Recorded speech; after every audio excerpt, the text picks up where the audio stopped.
నరేష్ ప్రజాపతి, నేను ఎంబీసీ రాష్ట్ర అధ్యక్షుడిని, అదేవిధంగా యునైటెడ్ పూల్ ఫ్రంట్ రాష్ట్ర కో-కన్వీనర్ కూడా.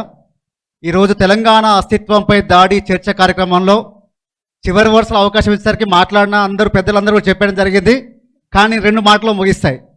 ఈరోజు తెలంగాణ అస్తిత్వ చిహ్నాలుగా మన తెలంగాణ ఉద్యమం నుంచి ఒక 4 పెట్టుకున్నాం మనం.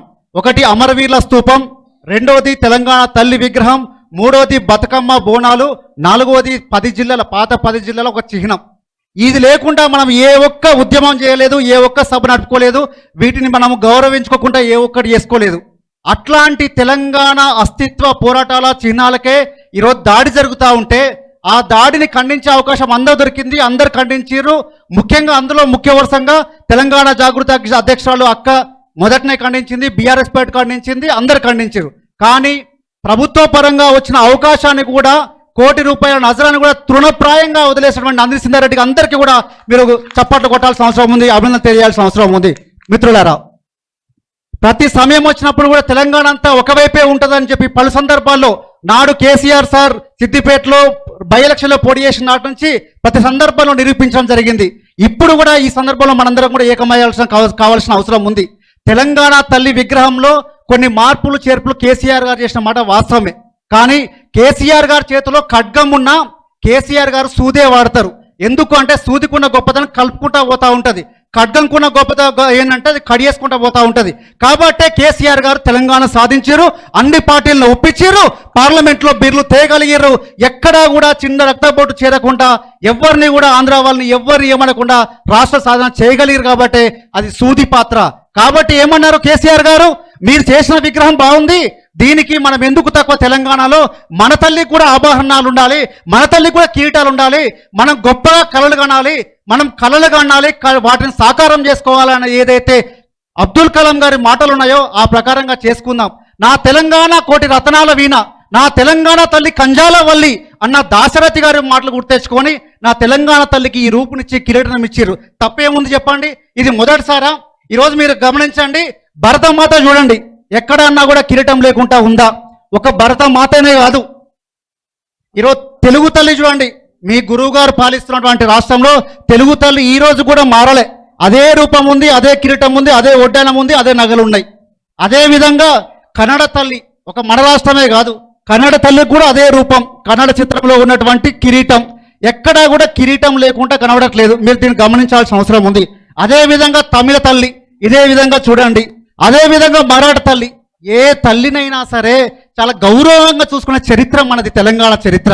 ఈరోజు కళలు కనాలి, వాటిని సాకారం చేయాలని కేసీఆర్ గారు ఈరోజు తెలంగాణ రాష్ట్రాన్ని ఏర్పాటు చేసుకొని 14 సంవత్సరాలు కష్టపడి అందరు ఉద్యమకారులను కలుపుకొని ఏర్పాటు చేసుకొని దాన్ని బంగారు తెలంగాణ దిశగా తీసుకొచ్చేటందుకు కళలు. కానీ ఈరోజు కష్టపడి GSDPలో నెంబర్ 1 వచ్చినందుక మన తల్లి పేదరికంగా కనబడాలి.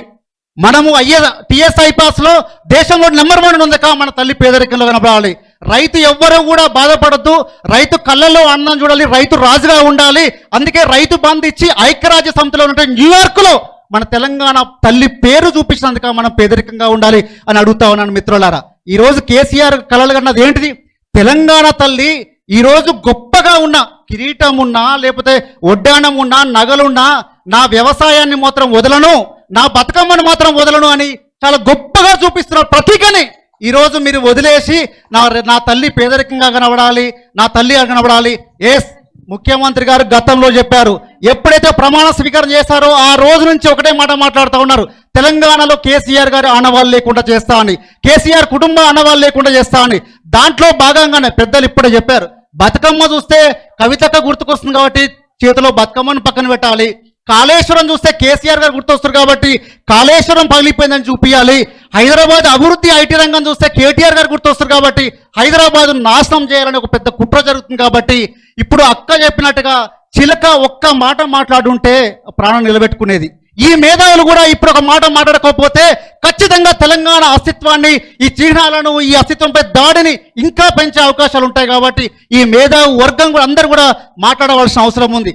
ఈనాడు తెలంగాణ తల్లిని మేము ఒక దుర్గామాతగా, ఒక కాళీమాతగా, ఒక సరస్వతి మాతగా మేము కొలుచుకుంటున్నాం. ఎందుకంటే ఒక పక్క మీ కాంగ్రెస్ తల్లి ఆ భస్మాసుర హస్తంతో నా తెలంగాణ విద్యార్థుల్ని ఒక్కొక్కరుగా అమరులు చేస్తూ ఉంటే ఈ తల్లి అండగా నిలబడ్డది మనందరికీ కూడా. ఈ తల్లి అండగా నిలబడి జర్నలిస్ట్ మిత్రుల్ని వాళ్ళ మేనేజ్మెంట్ ఒప్పుకోకపోతే కూడా వాళ్ళతో మాట్లాడించింది. అక్షరం రాయలేకపోతే మేల్కొల్పింది. ఒక సిరా చుక్కై ఈరోజు బుక్కులు రాయగలిగింది. ఈరోజు మేధావుల మౌనాన్ని లేపింది, తట్టి లేపి. కాబట్టి ఈరోజు తెలంగాణ రాష్ట్రాన్ని సాధించుకోగలిగినాం. అంతెందుకు, తెలంగాణ బతుకమ్మ ఉన్న గొప్పతనం ఏంటంటే సోనియా గాంధీ వచ్చి, ప్రియాంక గాంధీ వచ్చి, రాహుల్ గాంధీ కూడా వచ్చి కూడా బతుకమ్మ చుట్టూ తిప్పింది కదా. ఇది ఉద్యమ చరిత్ర, ఇది ఉద్యమ గొప్పతనం, ఇది తెలంగాణ తల్లి గొప్పతనం, ఇది బతుకమ్మ గొప్పతనం. ఇట్లాంటి బతుకమ్మని ఎవరో గుర్తుకొస్తున్నారు కాబట్టి, ఎవరో చేస్తున్నారు కాబట్టి వీటినన్నింటినీ పక్కన పెడతామని చెప్తే ఈ రకంగా మాట్లాడినటువంటి అందరూ కూడా ఈరోజు గతంలో ఒక మాట మాట్లాడారు రేవంత్ రెడ్డి గారు. నేను రాజకీయాలు రాకపోతే ఒక రౌడీని అయ్యేటారు. నేనన్న మాట కాదు, నా సొంత కవిత కాదు ఇది. వారన్న మాటలో ఒక ఇంటర్వ్యూలో మాట్లాడారు. వాళ్ళు ఏమన్నారు, నేను రాజకీయాలు రాకపోతే ఏమవుతారు సార్ అంటే ఒక పెద్ద రౌడీని అయ్యేటన్నాడు. నిజంగా ఈరోజు రౌడీ పాలన జరుగుతూ ఉంది. ఈరోజు రౌడీ వేషాలు చేస్తూ ఉన్నారు. రౌడీ రాజ్యాంగం నడుస్తూ ఉంది. ఈరోజు ఎవ్వరు మాట్లాడినా కూడా సంస్కృతి విరుద్ధంగా మాట్లాడితే వారి మీద చర్యలు లేవు. ఎన్ఎం శ్రీనివాసరెడ్డి అన్న వ్యక్తి మరి ఆ కొవ్వు పెట్టి బాల్సి మాట్లాడినో తెలియదు కానీ ఈరోజు నా బహుజనులు మాట్లాడితే ఎంత బాధ అనిపిస్తూ ఉంది ఈరోజు అంటే చాలా బాధ అనిపిస్తూ ఉంది.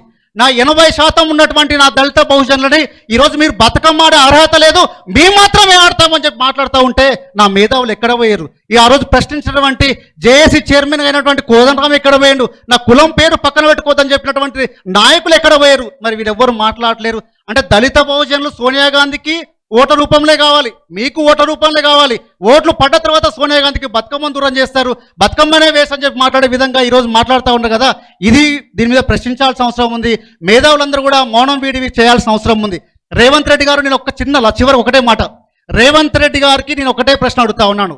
ఈ మార్పు అనేది కాంగ్రెస్ పార్టీ నిర్ణయమా, రేవంత్ రెడ్డి గారి వ్యక్తిగత నిర్ణయమా కూడా చెప్పాల్సిన అవసరం ఉంది.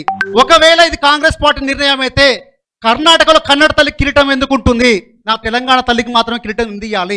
తమిళ తల్లిలో మీరు పార్ట్నరే కదా, అక్కడ మీరు అలయన్సే కదా డిఎంకేతోని, అక్కడ ఆ తల్లి కిరీటం ఎందుకు ఉండాలి? ఇక్కడ తెలంగాణ ఆంధ్రప్రదేశ్లో తల్లికి ఎందుకు కిరీటం ఉండాలి? నా తెలంగాణ తల్లి కిరీటం ఉంటే నీకెందుకు కండ్లమంట? ఎందుకు నువ్వు ఇంత బాధపడిపోతా ఉన్నావు? ఏం జరుగుతూ ఉంది? ఎవరి కళ్ళల్లో ఆనందం చూడడానికి నువ్వు ఈరోజు నా తెలంగాణ తల్లి మార్చినావు. ఈరోజు విగ్రహావిష్కరణకు పోతే జనాలను తీసుకొచ్చి కూర్చోబెట్టి ఉంచవచ్చు కాక, కానీ ఆ జనాలందరూ ఆ విగ్రహం వెనకాల సెక్రటరీని చూసి పొంగిపోతున్నారు. నా రాష్ట్రంలో ఇంత మంచి పరిపాలనా సౌలభ్యం ఉన్నటువంటి కేసీఆర్ గారు కట్టిరు కదా, ఇట్లాంటి అవలగానికి చేతులు పెట్టిపోయింది కదా, అయ్యో అని బాధపడతా ఉన్నారు. ఈరోజు అక్కడ ఉన్నటువంటి యూట్యూబర్లు, అక్కడ ఉన్నటువంటి పత్రికా మిత్రులు ఫోన్లు చెప్తా ఉన్నారు. అక్కడికి వచ్చిన వాళ్ళు ఎవరు సంతోషంగా లేరు. ఆ సెక్రటరీ సంతోషపడతా ఉన్నారు, దాని ఎదురుగా అమరవీరుల స్తూపం సంతోషపడతా ఉన్నారు, గన్ పార్క్ దగ్గర మీరు ఇచ్చే ప్రిఫరెన్స్ సంతోషపడతా ఉన్నారు అని చెప్పి అందరూ అనుకోవడం జరుగుతుంది. సమయపాలన వాళ్ళు ఎంతకంటే మాట్లాడను. ఇవి కూడా దీని మీద రేపటి నుండి మనందరం ఎక్కడికెక్కడ ప్రెస్ మీట్లు పెట్టి ఖచ్చితంగా కాంగ్రెస్ పార్టీ వైఖరి ఏందో తేల్చాల్సిన అవసరం ఉంది. లేకపోతే అన్ని రాష్ట్రాల్లో కూడా ఇదే రకమైనటువంటి నిరసన జరుగుతాయి. జాగ్రత్త. జై జై తెలంగాణ, జై కవితక్క.